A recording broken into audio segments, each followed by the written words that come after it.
Hey, I'm Al Kavadlo, and you're watching Ask Al. Today's first question comes from a YouTube user named Alvin, who says, Hey, Al, I just wanted to ask, how do I make my push-ups more explosive so that I can perform back clap push-ups, Superman push-ups, etc.? Thanks, Al. Hey, Alvin, explosive push-ups are a lot of fun, but before you worry about training for them, I recommend getting very comfortable on the standard variety. If you can't perform at least 30 consecutive classic push-ups, I would not embark on trying to do explosive ones yet.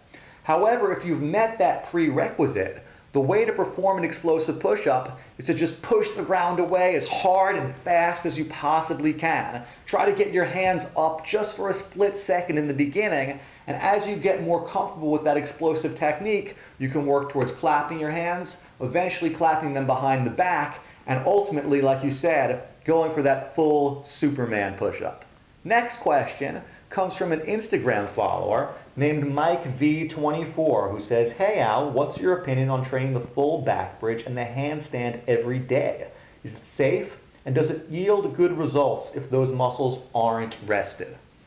Hey, my friend. I love handstands and back bridges, and I do train both of those exercises pretty frequently.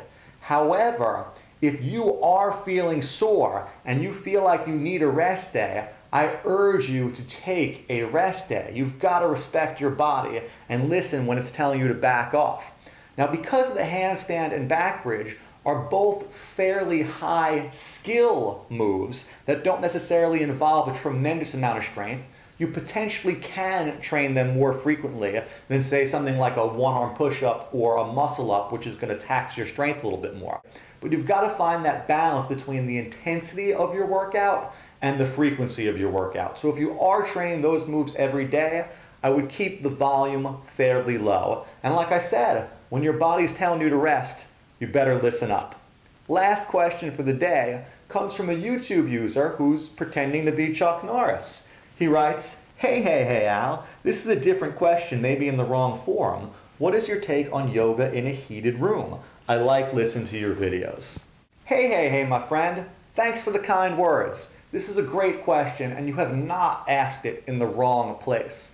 Now, I'm personally a huge proponent of yoga, and doing yoga in a heated room is a nice way to approach it because the heat allows you to warm up more, and you could potentially push yourself a little further into some of those poses.